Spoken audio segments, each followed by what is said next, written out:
là tiền đó nhà tiền rồi đua sam năm chục lứa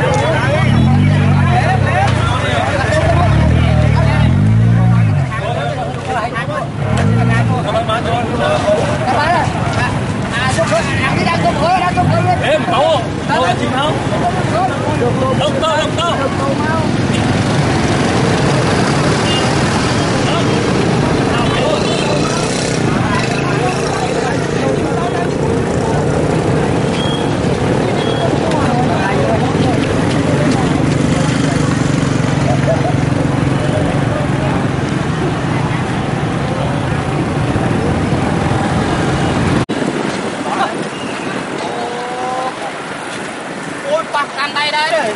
ไปโจ้ประกันใดได้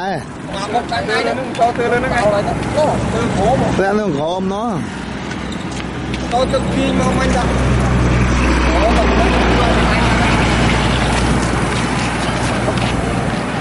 nó cam phớt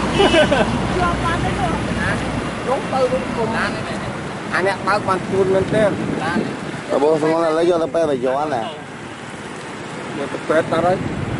mùi tiết đâu